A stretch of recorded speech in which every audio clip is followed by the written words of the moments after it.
L'intelligence artificielle. On en parle beaucoup pour les emplois qu'elle pourrait transformer. Mais si le véritable enjeu était ailleurs?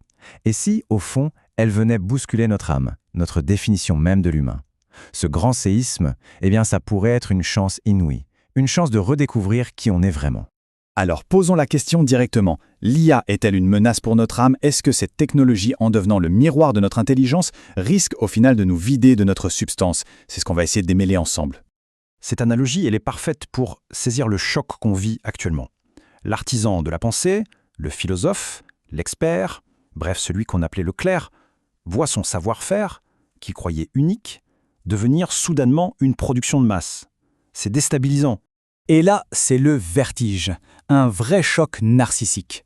Pendant des siècles, notre mantra c'était « je pense, donc je suis ». Mais si une machine pense mieux et surtout plus vite que nous, qui sommes-nous? Ce qu'on pensait être le joyau de l'esprit humain se révèle être un processus qu'un algorithme peut exécuter. Ok, mais attendez, comment en est-on arrivé là? Comment a-t-on pu valoriser à ce point ce type de pensée quasi mécanique? Pour le comprendre, il faut faire un petit bond en arrière, pour voir les racines de ce véritable culte de la raison. Le pouvoir de dire le vrai, de donner un sens au monde, n'a pas toujours été le même. Il a changé de main. On est passé du prêtre, qui déchiffrait les textes sacrés, à l'intellectuel rationnel, le savant, qui, lui, déchiffre les données. C'est ce qu'on appelle le désenchantement du monde. On a remplacé les miracles par les statistiques, la foi par la vérité objective.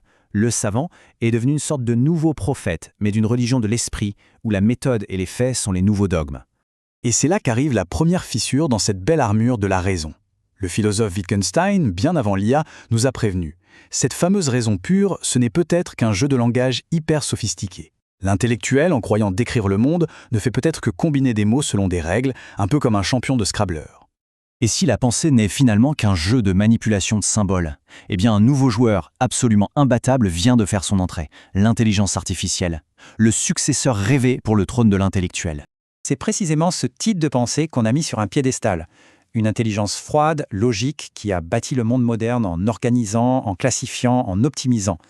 C'est un peu l'archétype du génie, brillant avec les concepts, mais parfois un peu déconnecté des émotions.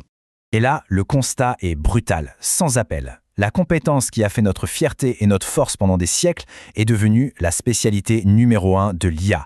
C'est comme si le champion du monde d'échecs se faisait battre par sa propre calculette. Et il faut dire que sur ce terrain, la machine est une compétitrice redoutable. Elle est la version parfaite de cet intellectuel pur, débarrassé de toutes les prétendues faiblesses humaines. Pas de fatigue, pas d'ego, pas d'émotion, rien. La conséquence, elle est à la fois économique et sociale. Ce qui avait une valeur inestimable, produire un raisonnement impeccable, un texte parfaitement argumenté, eh bien ça devient une marchandise, une commodité presque gratuite. Toute la pyramide intellectuelle est en train de vaciller. Bon, le tableau peut sembler un peu sombre, je l'admets. Mais si ce crépuscule était en fait une aube, c'est la partie la plus intéressante. Et si cette mort annoncée était en réalité une formidable libération? Voilà, on arrive au cœur du sujet. En prenant en charge toutes les tâches de la logique pure, l'IA nous force à nous poser une question essentielle. Qu'est-ce qui nous reste? Et la réponse est, eh bien, tout le reste. Tout ce qu'on avait un peu mis de côté pour être plus efficace. Il faut comprendre qu'il n'y a pas une seule façon de penser. Il y a la pensée qui calcule, qui résout des problèmes, ça c'est le domaine de l'IA. Et puis, il y a la pensée qui médite, qui ressent, qui s'étonne. C'est cette deuxième intelligence, longtemps dévalorisée, qui redevient absolument centrale. Et c'est là que se situe le fossé, un fossé probablement infranchissable. L'IA peut accumuler tout le savoir du monde, mais elle n'aura jamais l'expérience. Elle peut analyser des millions de poèmes sur l'amour, mais elle ne saura jamais ce que c'est d'avoir le cœur qui bat la chamade. Elle connaît le mot « eau », mais elle n'a jamais eu soif. Alors, quel est l'avenir de la pensée humaine à l'ère de l'IA? Son rôle ne disparaît pas du tout. Au contraire, il se transforme, et il devient peut-être même plus essentiel qu'avant. Le penseur de demain, ce ne sera plus celui qui produit des kilomètres d'analyse logique. Ce sera celui qui explore les angles morts des algorithmes. Son rôle sera d'habiter les failles, le non-dit, le sens qui se cache derrière le torrent de données. Pendant que les machines s'occuperont du comment, les humains devront plus que jamais se concentrer sur le pourquoi. La quête de sens, l'exploration de notre monde intérieur, voilà nos nouvelles missions.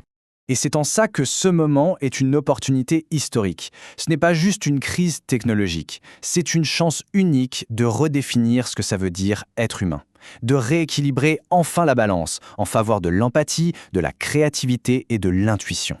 Cette citation, je trouve, résume tout l'enjeu.